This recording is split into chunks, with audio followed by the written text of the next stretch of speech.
Bonjour Delphine, merci beaucoup d'avoir accepté d'intervenir sur ce podcast. Comme tu le sais, on me pose des questions chaque semaine et je fais appel maintenant à des experts quand ça dépasse mon domaine de compétences. Et on m'a posé une question sur comment avancer efficacement dans ces projets. Et donc j'ai fait appel à une coach en gestion du temps, Delphine Sandrin. Et du coup, je te remercie par avance de nous apporter tes éléments de réponse. Bien, merci beaucoup Élodie, de m'accueillir dans ton podcast et je suis vraiment ravie de répondre à cette question qui effectivement est cruciale chez les entrepreneurs parce qu'on sait à quel point les entrepreneurs, sont submergés de tâches à gérer.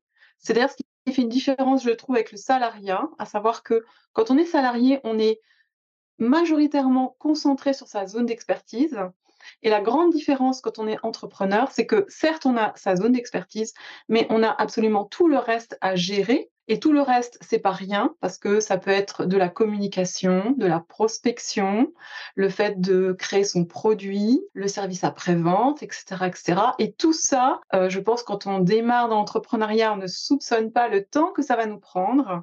D'autant que parfois, il faut se former sur tous ces sujets et donc on peut très vite se trouver submergé. Alors, pour répondre à la question de comment, avancer efficacement dans ces projets, j'ai envie d'y répondre via 3 points. Le premier, c'est d'abord d'être très clair sur, ce qu'on a à faire, sur ce qu'on veut atteindre, sur là où on va. C'est hyper difficile quand on se lance. On a une idée de solution, finalement. On voit à quel problème on va répondre, mais savoir où on veut aller, pas toujours évident. Effectivement, c'est pas toujours évident. Néanmoins, j'invite vraiment, tous les entrepreneurs qui sont dans le flou à vraiment clarifier au maximum de ce qu'ils peuvent la direction vers laquelle ils veulent aller. Parce que quand c'est pas clair, quand on manque de clarté, eh bien, il y a un certain nombre de phénomènes qui s'installent, à savoir qu'on est dans le doute, on a des difficultés à décider, on a des difficultés à dire non, parce que du coup, on dit oui à beaucoup de choses, sans trop bien savoir s'il faut dire oui ou il faut dire non. On s'éparpille très facilement. On peut aussi beaucoup plus facilement procrastiner et puis, tout ça fait qu'à un moment donné, on n'avance pas aussi bien qu'on voudrait et c'est là qu'on commence à perdre confiance en soi, voire à connaître une baisse de motivation. En tout cas, pour ceux qui nous écoutent et qui ressentent un besoin de plus de clarté, je vous invite vraiment à vous poser et à réfléchir à différents points. Alors ça dépend, de là où vous en êtes, hein, bien sûr, mais dans ces différents points, il y a qu'est-ce que vous voulez atteindre comme résultat? Et un point très important aussi, c'est comment vous allez atteindre ces résultats, quelles sont les actions que vous allez mettre en place pour les atteindre. Alors, je précise qu'il n'y a pas forcément besoin d'avoir une clarté sur une année complète. Ça peut déjà être ne serait-ce que sur les 3 mois à venir et c'est déjà OK.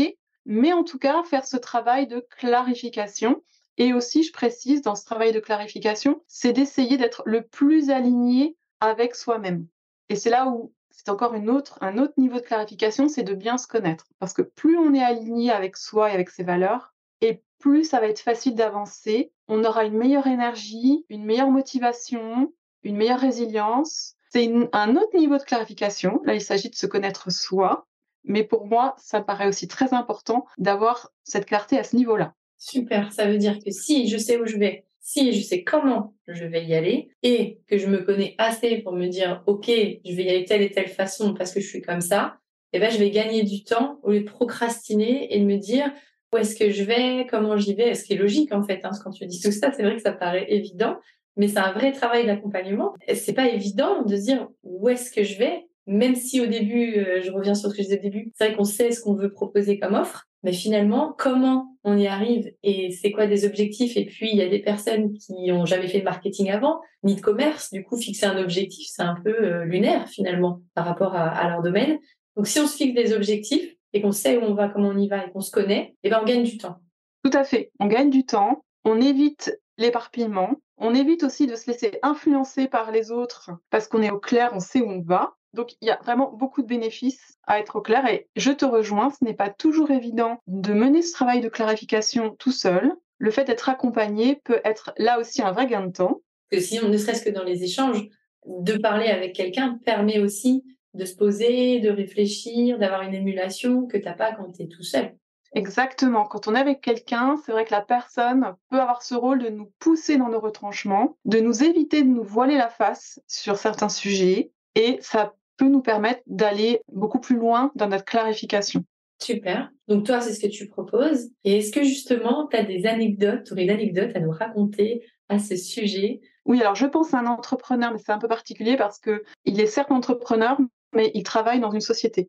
Il est détaché dans une société. Et on a mené ensemble tout un travail de clarification sur ce qu'il voulait concrètement comme type de proposition de mission, parce que c'est quelqu'un qui est sollicité, qui a régulièrement des propositions, des offres. Et on a vraiment creusé, creusé, creusé et établi, je dirais, quelque chose de très clair sur ce qui lui correspond, ce qui lui convient, ses besoins, ses valeurs, pour pouvoir se dire, OK, cette proposition, elle correspond en tout point, je dis oui, ou alors cette proposition, elle ne me correspond pas, et je sais pourquoi, et là, je dis non. Et du coup, après, ça donne une grille de lecture et de décision absolument incroyable. C'est un outil puissant parce que du coup, dans ton accompagnement, comme je connais, j'ai travaillé mes valeurs, c'est ça.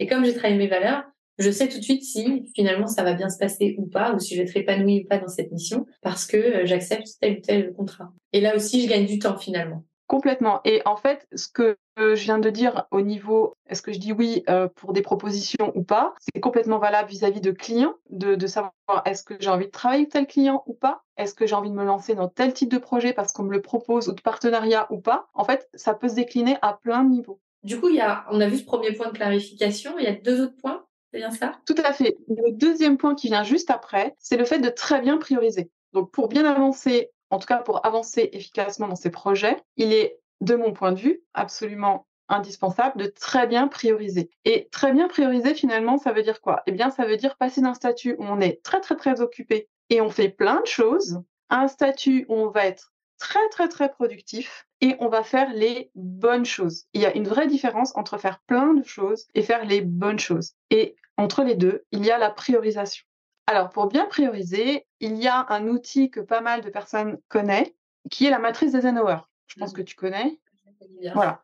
Bon, ça, c'est assez courant. C'est voilà, entre l'urgent, l'important, le non urgent, le non important. Donc ça, c'est une première façon de bien prioriser. Après, j'avoue que moi, à titre personnel, il y a quelque chose que je préfère à ça, qui est en fait d'appliquer la loi de Pareto, donc qui est aussi connue, hein, mais qui est peut-être un peu plus complexe à appliquer. Néanmoins, je la trouve plus puissante. Donc cette fameuse loi de Pareto qui permet de dire que 20% des actions sont responsables de 80% de nos résultats. Et donc là, l'idée, c'est de passer d'un statut où on est dans 100% d'actions avec comme objectif d'obtenir 100% de résultats à je suis dans 20% d'actions pour obtenir 80% de résultats. Et ça dégage énormément de temps, ça oblige à très bien prioriser. Et vraiment, le message derrière cette loi de Pareto, c'est que l'important, c'est pas la quantité finalement des choses que l'on fait, mais c'est véritablement la valeur ajoutée des actions que nous menons. Et ça fait toute la différence. Alors, la loi de Pareto, j'en ai entendu parler, mais est-ce que tu peux nous dire concrètement un petit peu plus sur cette méthode?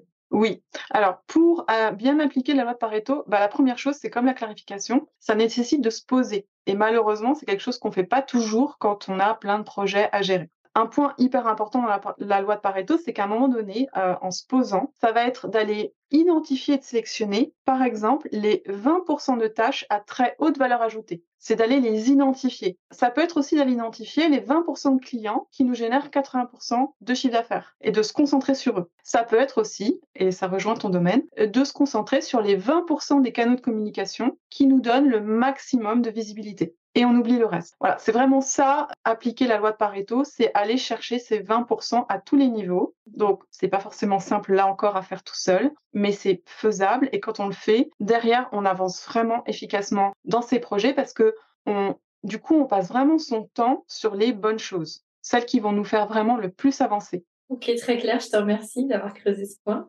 Et je crois que tu avais un troisième point. Oui, le dernier point, eh bien, c'est dans la suite logique, hein, c'est le fait de très bien planifier. Hein, on a clarifié, on a priorisé, et ensuite il s'agit de très bien planifier. Parfois, ce que je rencontre, hein, c'est que certaines personnes n'aiment pas planifier parce qu'elles ont l'impression de perdre leur temps. J'ai envie de délivrer le message que non, pas du tout. Planifier, c'est s'arrêter, voire reculer pour mieux avancer. Et en fait, la planification a plein d'avantages. Ça permet d'être plus engagé dans ce qu'on va faire. Ça permet de mieux anticiper. Ça permet aussi de bien savoir si, entre tout ce qu'on a à faire et le temps dont on dispose, il y a une bonne adéquation. Parce que si les deux ne vont pas ensemble, ne sont pas en adéquation, c'est là que ça déborde et on se retrouve complètement submergé.